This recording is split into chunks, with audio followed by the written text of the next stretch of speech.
Selamat berbahagia bagi Kakak Didi dan juga Kakak Marla dan semua keluarga. Berbahagia karena hari ini kedua anak kekasih boleh dibawa masuk di hadirat Tuhan untuk dikukuhkan pernikahan mereka.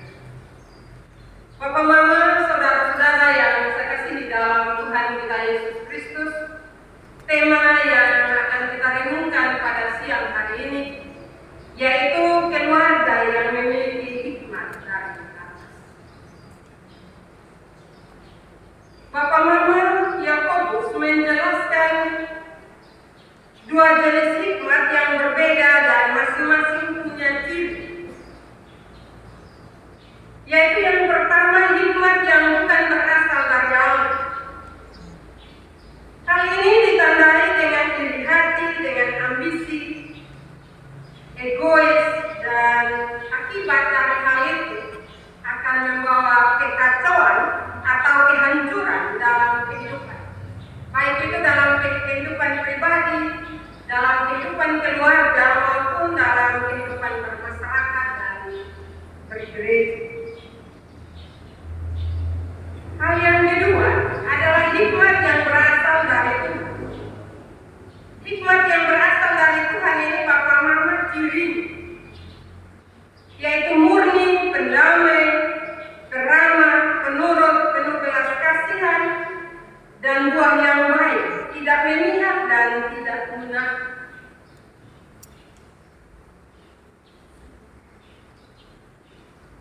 Bertumbuh dalam hikmat Bapak Mama merupakan bagian penting dari proses pendewasaan kehidupan iman Kristen.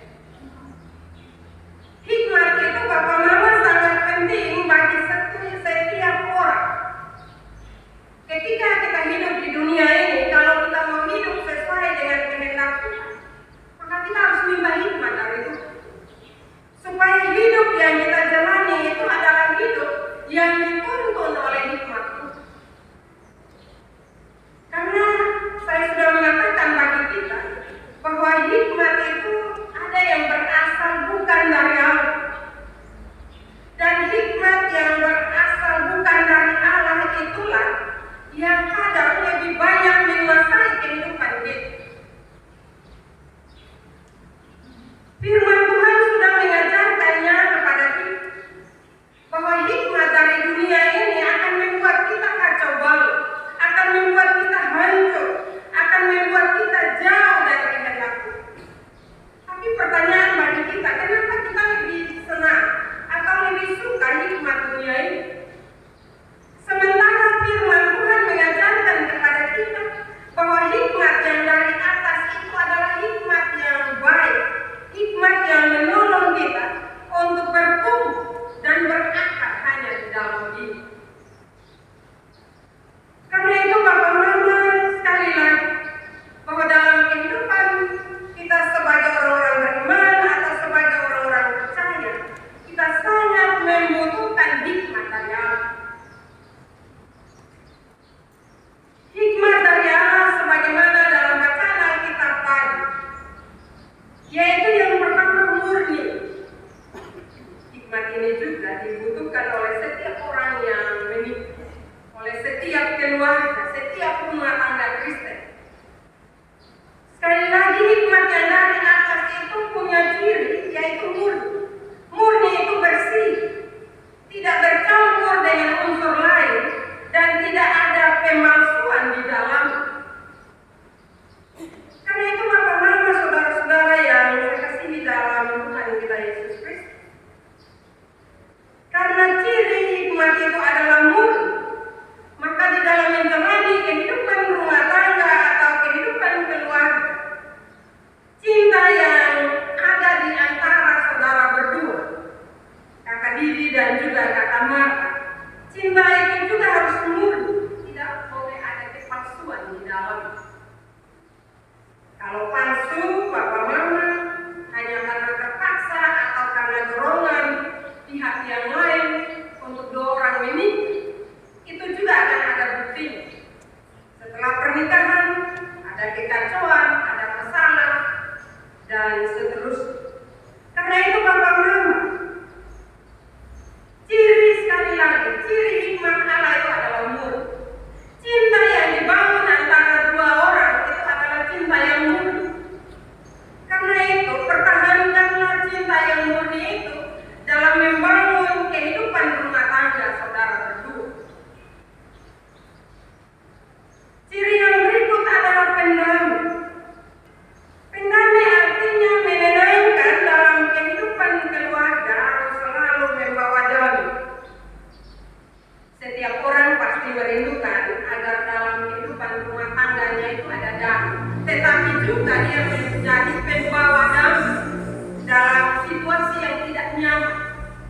Mungkin dalam pertengkaran, kalau mungkin suami marah, istri harus menjadi pendamping. Atau mungkin orang tua, keluarga, saksi yang ada di sekitarnya harus menjadi pendamping. Tetapi juga tidak terlepas dari suami istri harus berupaya untuk membawa damai dalam persoalan, dalam permasalahan kehidupan yang dialami. Kita tidak bisa menyatakan bahwa kalau sebatalah ini setan yang pakai beta. Itu bukan hikmat dari itu. Itu hikmat manusia. Itu keinginan kedagingan kita. Sementara kita adalah anak-anak Tuhan harus punya ciri hikmat dari Tuhan. Karena itu sekali lagi Bapak Mama menjadi pendamai, membawa damai dalam kehidupan setiap rumah tangga itu harus ada pada setiap anggota keluarga. Baik itu suami, baik itu istri. Jangan sampai ketika ada persoalan-persoalan kita tidak lagi membawa damai, tetapi kita membawa kerusuhan dalam kehidupan rumah tangga. Kalau itu yang terjadi, maka rumah tangga yang telah diberkati itu tidak akan bertahan lama. Karena itu setiap orang yang membawa diri untuk diberkati oleh Tuhan tidak pernah membayangkan untuk satu saat rumah tangganya hancur. Semua keluarga yang duduk selalu mendoakan setiap orang yang menikah itu untuk rumah tangganya ada damai sejahtera, ada sukacita. Karena itu mintalah pertolongan Tuhan agar hikmat itu senantiasa diberikan bagi kakak berdua. Ciri yang berikut adalah peramah. Peramah itu kita tahu bahwa di Pulauan itu tugas. Peramah artinya baik hati dan menarik budi bahasanya, kata-katanya manis, suka membuat segala sesuatu itu menyenangkan. Artinya bahwa ramah. Suami istri, bapak mama dalam menjalani hidup rumah tangga itu harus ada sifat keramahan dalam pribadi setiap orang. Kalau kita tidak pernah ramah, maka memang dalam rumah tangga itu tidak akan ada sukacita. Contoh yang paling praktis. Kalau kita adalah peramah sebagai suami istri, cara memanggil istri atau suami itu kita memanggil, kita tidak berteriak. Kita tidak beri nama saja. Kemarin dalam penyembalaan saya tanya Kakak Marla, kalau selama ini Bapak panggil bilang apa? Kakak Marla bilang, panggil Kakak Didi bilang saya panggil. Kalau seandainya satu saat dua orang bakal lain, Kakak Marla masih bisa panggil sayang kok.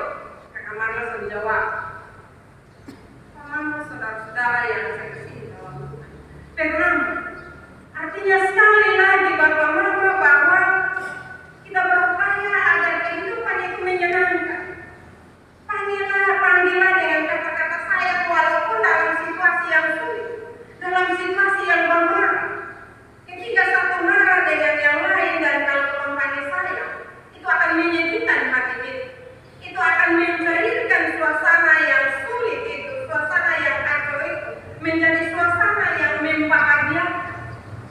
Dan itu kadang sulit ada dalam kehidupan rumah tangga Kristen saat ini. Kalau masalah sepotong, keramahan itu hilang. Keramahan itu akan terbukti atau bertahan hanya ketika masih bawah, masih pacaran. Maka keramahan itu akan besar sekali nampak dalam kehidupan kita.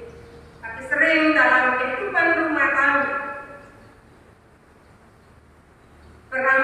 keramahan itu mulai hilang dari kehidupan keluarga Kristen. Panggil saja berteriak, padahal mungkin mama di dapur, bapak di depan, tetapi keramahan sudah hilang. Berteriak saja. Kadang bukan nama yang dipanggil, tetapi nama-nama yang lain yang dipanggil. Keramahan hilang dari kehidupan rumah tangga. Sekali lagi bahwa hikmat dari atas cirinya adalah keramah. Karena itu sebagai suami istri, upayakan agar ada keramahan. Kita tidak bisa pakai timbangan.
kita akan merasa nyaman ketika kita tidak melakukan keramahan itu dalam kehidupan keluarga.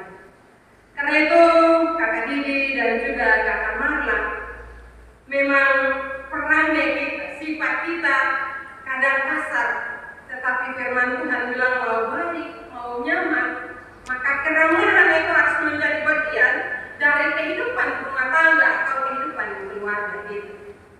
Hal yang berikut menjadi ciri hikmat dari atas adalah penurut. Bapak Mama, penurut ini dalam Alkitab Perjanjian Baru itu hanya ada 5 kata saja, ada 5 kali, ada 5 kali saja. Apa yang dilakukan itu harus sesuai dengan kehendak Tuhan. Artinya bahwa dalam menjalani kehidupan rumah tangga, ketika suami coba kita dengar. Kalau yang tidak baik, mari kita diskusikan supaya jadi baik. Tetapi kalau itu baik, kenapa kita tidak ikut? Kenapa kita tidak mengikuti kehendak Tuhan dalam kehidupan kita? Maka tanggung jawab kita adalah turutilah kehendak Tuhan.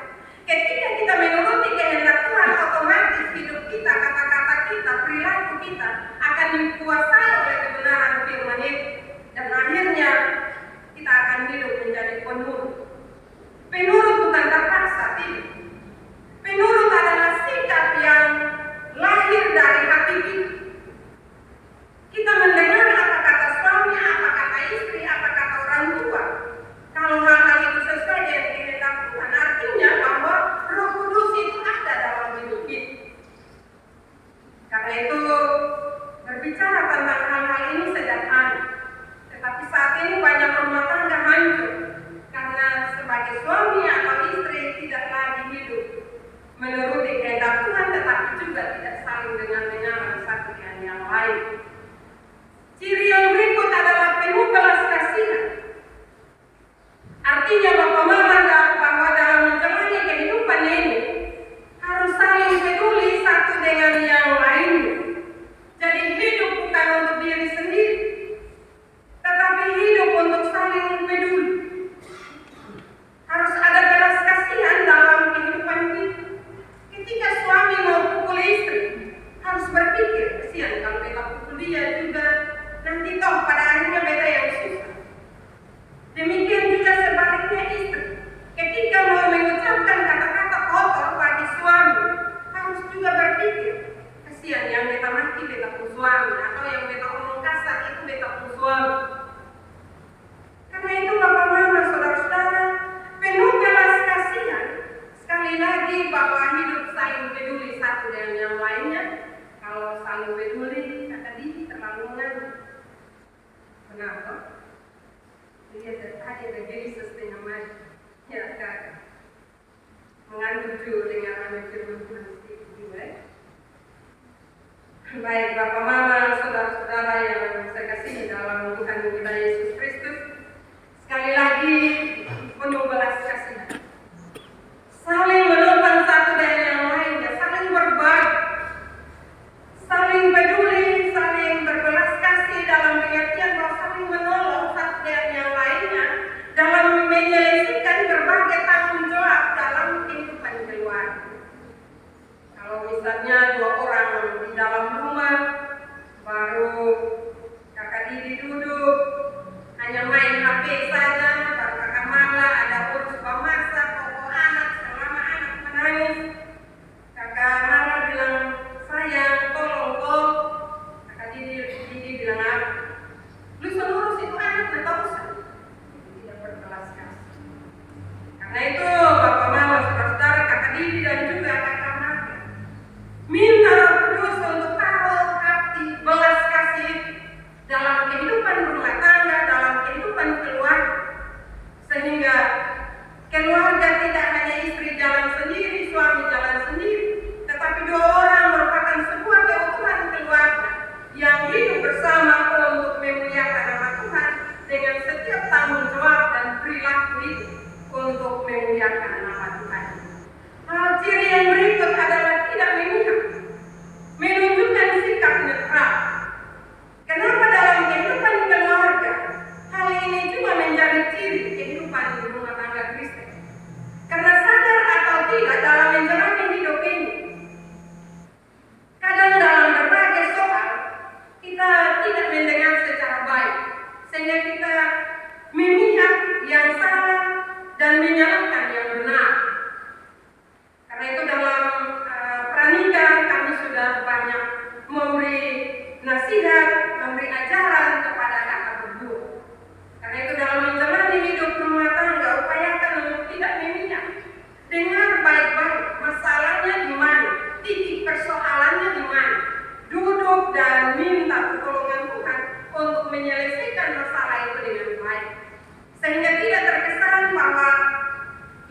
lagi memihak kepada mungkin papa mama atau kakak adik yang ada, dan juga sebaliknya. Tetapi mari belajar dalam menjalani kehidupan ini yang adil, di dalam memberi kasih, di dalam memberi perhatian, dan juga di dalam berbagai hal. Hal yang terakhir yang dinasihatkan bagi kita merupakan ciri hikmat dari atas adalah tidak munafik. Papa mama saudara-saudara yang saya kasih di dalam Tuhan, tidak munafik artinya tulus ikhlas, tidak berpura-pura. Karena itu Bapak Mama dalam hidup rumah tangga itu jalani jangan dalam kemunafikan, tetapi jalani dalam ketulusan hati. Kadang suami istri supaya aman, kadang istri bilang, istri senyum dengan suami, tapi itu bukan senyum yang tulus. Senyum hanya buat kuat saja, karena di dalam hati ada hancur setengah mati. Hal ini mau menunjukkan kepada kita Bapak Mama bahwa ada banyak persoalan-persoalan yang akan dua orang hadapi, kakak Didi dan juga kakak Marla hadapi dalam kehidupan rumah tangga atau kehidupan keluarga. Jalanilah itu dalam hati yang tulus. Tidak melakukan karena terpaksa atau karena disuruh dan sebagainya. Kalau melakukan tanggung jawab, melakukan kewajiban sebagai istri, sebagai suami, lakukan itu dengan tulus hati, dengan ikhlas menjalankannya itu, sehingga ketika kita melakukannya itu ada sukacita, bukan karena sebuah kemunafikan yang kita jalankan itu, tetapi benar-benar ada tulus hati kita menjalankan peran kita masing-masing, peran kita sebagai suami, peran kita sebagai istri. Karena itu marilah, memang ciri ini ada hal-hal yang kita anggap terlalu sulit bagi setiap pribadi yang menikah.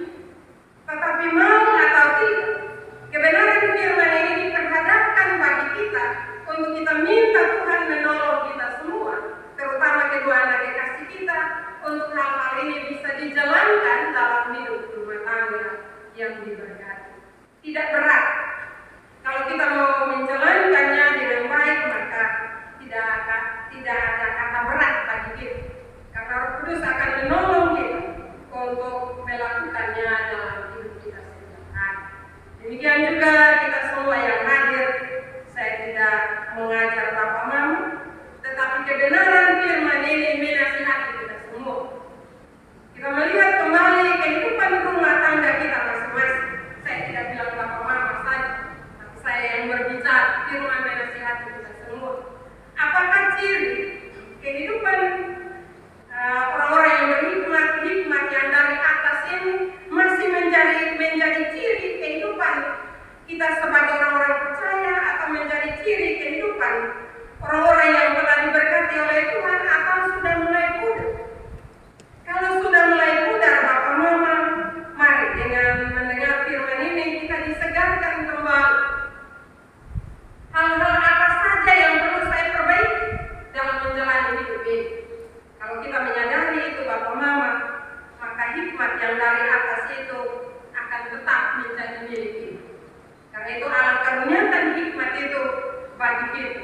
Allah berkenan menyaruniakan hikmat itu bagi kita. Karena itu marilah kita berdoa supaya hikmat itu, hikmat yang dari atas itu tidak meninggalkan kita. Tetapi kalau bisa hikmat itu tetap hidup dalam kehidupan kita setiap hari. Hanya dengan kita berdoa, hanya dengan kita minta pertolongan Tuhan, maka hal itu akan terwujud dalam hidup kita. Firman